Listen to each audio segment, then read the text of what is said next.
जो लाइन में बैठे ने मेरे नौजवान वीर असली है कि असली असल में फॉलो कर रहे हैं एक एक क्या छड़ के गला बात कर लांगे कोई गल नहीं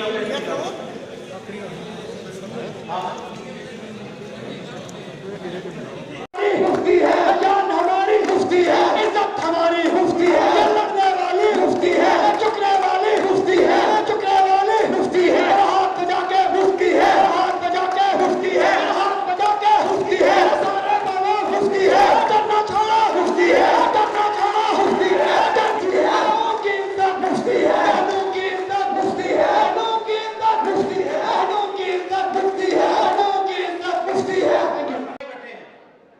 मेरी वॉलंटियर साथियों जब के सबको बिठाओ सो मैं पहले तो ये नौजवान साथी जो ऊपर खड़े हैं मेरी रिक्वेस्ट है चेयर पे बैठ जाए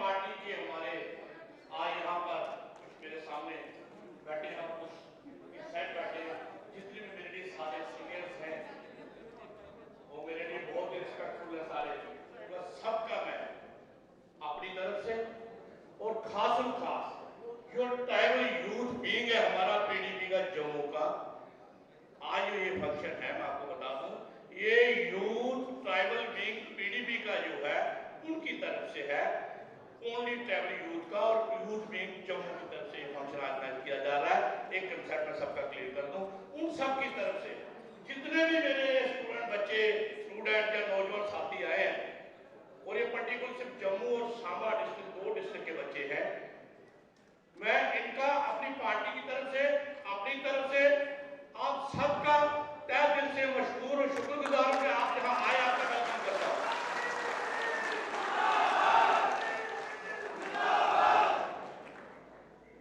मैडम जी मैं आपको सिर्फ 2 मिनट के लिए यहाँ रहूंगा बाकी ये आज का प्रोग्राम यूथ का है तो मैं कोशिश की है कि हमारे सीनियर लीडर जो है उनसे हाथ जोड़ के मैं माजरत कहूंगा कि वो कोई स्पीकर नहीं होगा बच्चे सिर्फ मैडम को सुनेंगे और बच्चे बोलेंगे आज बच्चे जो भी मां से मांगना चाहते हैं जो कुछ कहना चाहते हैं खुल के कहेंगे और कह सकते हैं इसलिए मैं सबसे माजरत कहूंगा जो हमारे यूथ के लड़के होंगे उनको 2 मिनट दिए जाएंगे और सबसे पहले जो ये मकसद है आज का प्रोग्राम ये जितने भी बच्चे आए हैं इससे पहले ये इससे पहले जितने लोग आप बच्चे देख रहे हैं अगर कल परवेज चौधरी साहब वो भी स्टेज पे आ जाए परवेज चौधरी साहब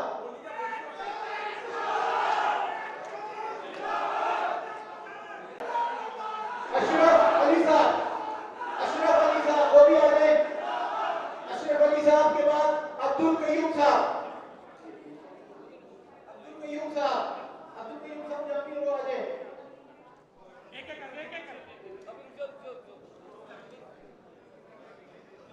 अब्दुल कयूम साहब के साथ मंजूर हुसैन साहब भी तैयार है मंजूर हुसैन साहब अब्दुल कयूम साहब के बाद मंजूर हुसैन साहब तैयार है मंजूर हुसैन साहब के बाद साहब गुजारिश करूंगा तालिब हुसैन साहब से मोहम्मद सरफराज अहमद साहब से भी उस्मान असलम साहब जो चौहादी से हैं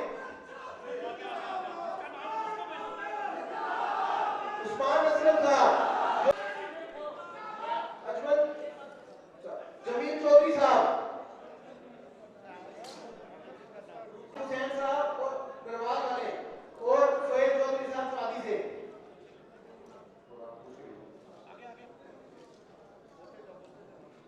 शाहनवाज चौधरी साहब गुजरनगर वाले वो भी इधर आ रहे साहब जल्दी आ लो आप बाकी आगे आ जाओ पता तो है तारिक आपको पता था किस किस काम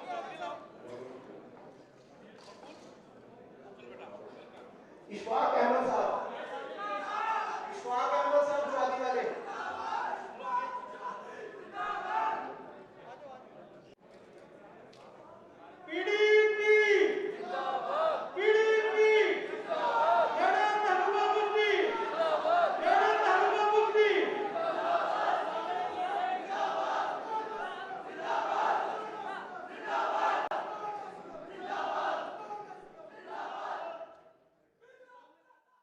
मास्टर मसूद हुसैन साहब, हमारे आज के ऑर्गेनाइजर इस प्रोग्राम के, और हमारे पार्टी के senior vice president Hamid Chaudhary साहब, हमारी पार्टी के जनरल सेक्रेटरी अमरीक सिंह साहब, अब्दुल रशीद मलिक साहब, कुरैशी साहब, गुलजार खटाना साहब, भूषण लाल डोगरा जी, मारूफ खान साहब, गुलदोज साहब, सोनू जी और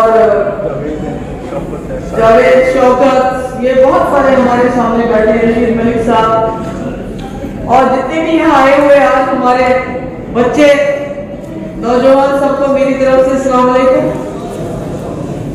आज बहुत अच्छा लग रहा है क्योंकि मैं कह रहे थे ये कांग्रेस पढ़ रहा है, ये सिविल जो है सर्विस के इम्तिहान की तैयारी कर रहे हैं, तो बहुत अच्छा लगा कि हमारे ट्राइबल बच्चे जो हैं पढ़ाई कर रहे हैं और आगे बढ़ रहे हैं।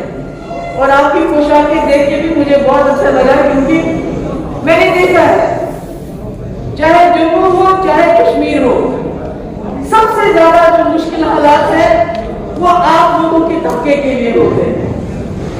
जब मैं कश्मीर में थी 96 में इलेक्शन लड़ा, तो अगर किसी कश्मीरी इलाके में, किसी आम इलाके में कोई प्रॉब्लम होती थी तो शोर मचता था, मगर जो दूर दराज इलाके हमारे ट्राइबल एरियाज में, वहां कुछ भी हो तो किसी को पता नहीं चलता था।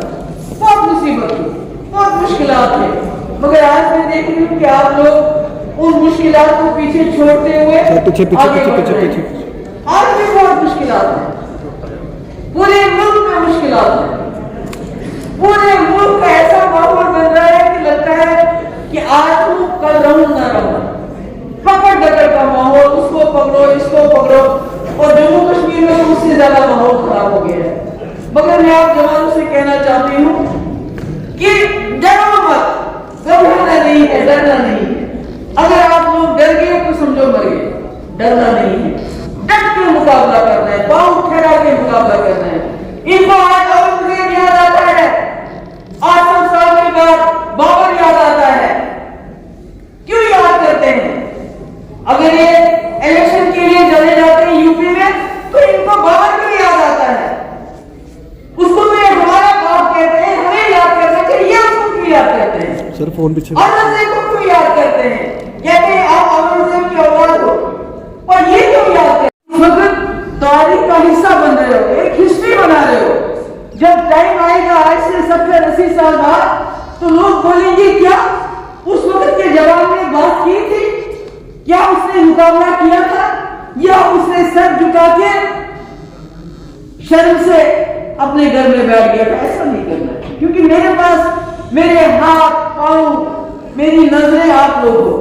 अगर मैं बात करती हूँ, मैं तब बात करती हूँ जब मुझे पता है कि पीछे मेरे कुछ लोग हैं जो मेरी बात को समझ सकते हैं, जो मेरी बात को समझ सकते हैं। क्योंकि हम खामोश रहेंगे तो कोई कुछ होगा नहीं। आज पूरे मुल्क के अंदर डर है, खौफ है, पता नहीं कब कौन आएगा, क्या होगा, डर लगता है लोगों को। क्योंकि खुले आम उत्तर प्रदेश में कोई संगठन आता है, बोलता है मुसलमानों को मार दो, इनको कत्ल कर दो, मगर बदकिस्मती हमारे के जो बीजेपी के बड़े बड़े लोग हैं वो मुंह नहीं खोलते हैं। बल्कि किसी का मैं सुन रही थी, वो कह रहे थे इनको हक है अपनी बात कहने का। मैंने बार बार कहा, जम्मू कश्मीर ने गांधी के हिंदुस्तान के साथ हाथ मिलाया है, एक गंगा जमनी तहजीब के साथ हाथ मिलाया है। हम इस मुल्क को, जम्मू कश्मीर को गोडसे का मुल्क बनने नहीं देंगे। ये गोडसे की पूजा करते हैं और कहते हैं हम हिंदू हैं। ये कौन सा हिंदू है? हिंदू नहीं हो सकते जो गोडसे की पूजा करता है। गांधी सबसे बड़ा हिंदू था, मगर वो सबसे बड़ा सेकुलर था।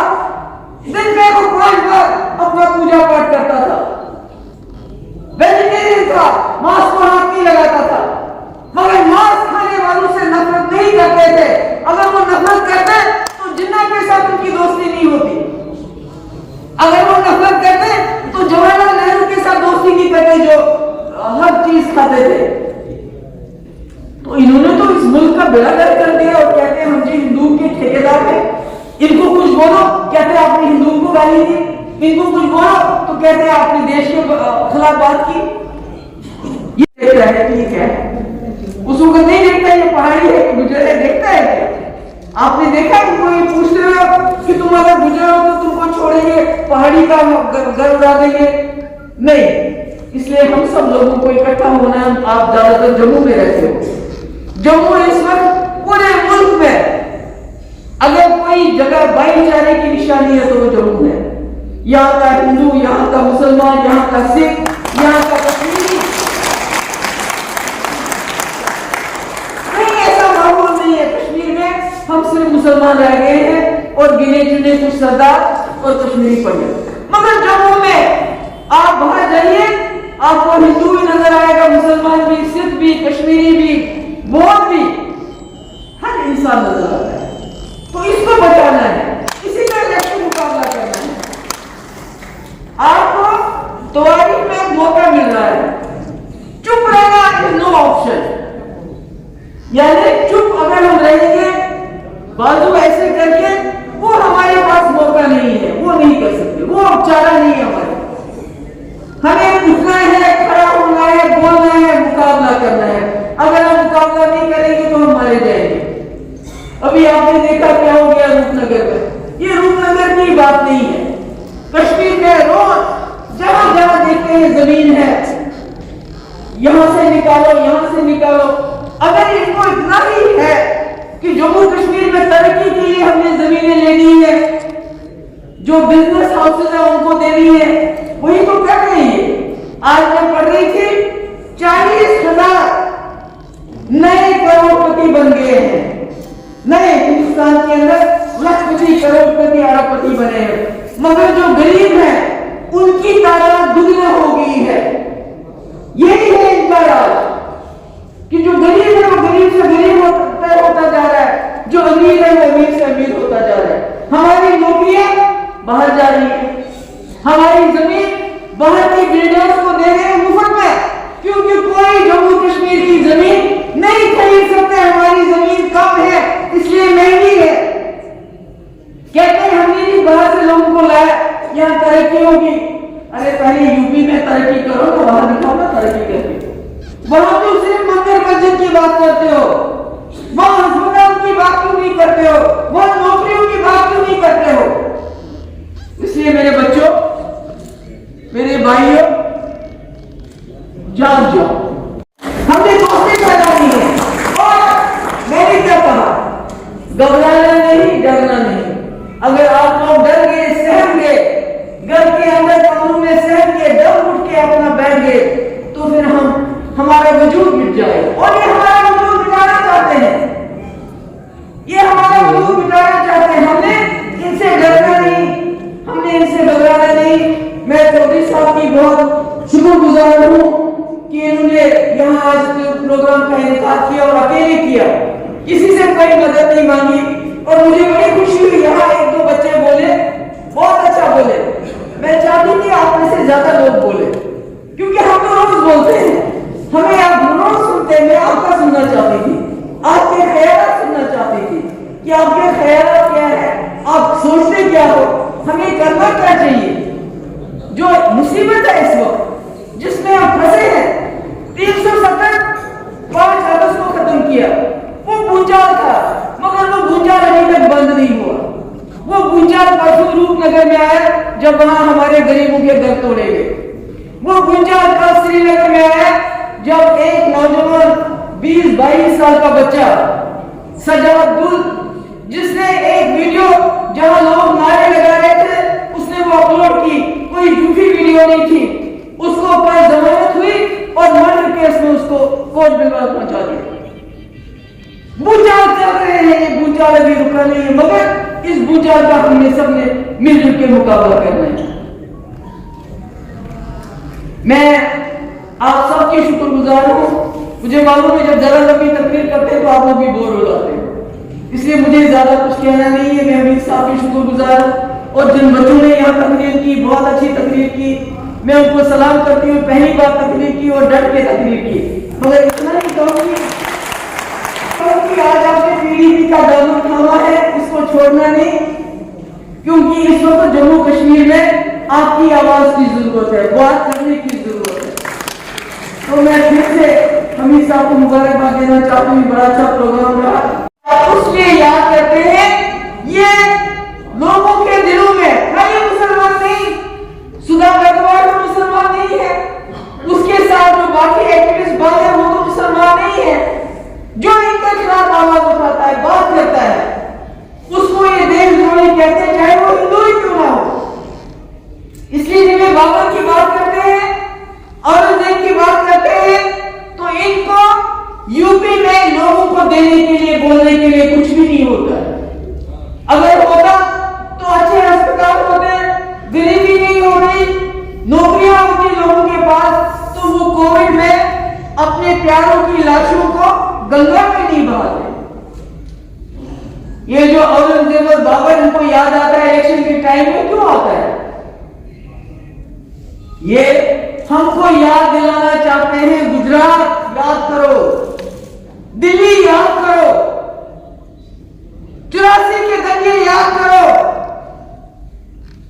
ताकि हम डर जाए, पर डरना नहीं है, डरना नहीं है, डट के मुकाबला करना है। और कैसे मुकाबला करना है? कलम और कागज से, पत्थर से नहीं, बंदूक से नहीं, क्योंकि ये लोग चाहते हैं कि हम लोग तशद्दुद में उतर आए और इनको मौका मिले, किसी के पीछे यूएपीए, किसी के पीछे पीएसए, किसी के पीछे ईडी, कुछ ना कुछ काम करते रहते हैं। आप जवान हो, आप बच्चे हो, आप यंग हो, पढ़े लिखे हो, पढ़ रहे हो, पढ़ो, आगे पढ़ो, मगर कभी कभी हिस्ट्री में ऐसा मौका आता है कि जब आपको एक रोल करने का मौका मिलता है। अभी पिछले 50-70 साल तो चले गए, मगर 70 साल से पहले हिंदुस्तान के लोगों को मौका मिला इस मुल्क को आजाद करने का अंग्रेजों से, और आज हमें मौका है बीजेपी से जान छुड़ाने का। और ये उस आजादी से भी बड़ी आजादी होगी, क्यों? क्योंकि ये इस मुल्क के टुकड़े करना चाहते हैं, ये हिंदू मुसलमान को बांटना चाहते हैं, ये सिख ईसाई को बांटना चाहते हैं, सरदारों को खालिस्तानी बुलाते हैं, जो हिंदू इनके खिलाफ बात करता है उसको देशद्रोही बुलाते हैं, जो मुसलमान बात करते हैं वो तो बात ही नहीं करता है, उसको पाकिस्तानी बुलाते हैं। ये देश में टुकड़े करना चाहते हैं, ये मुसलमानों को भी बांटना चाहते हैं। तुम कश्मीरी हो, तुम गुजर हो, तुम बकरवाल हो, तुम पहाड़ी हो,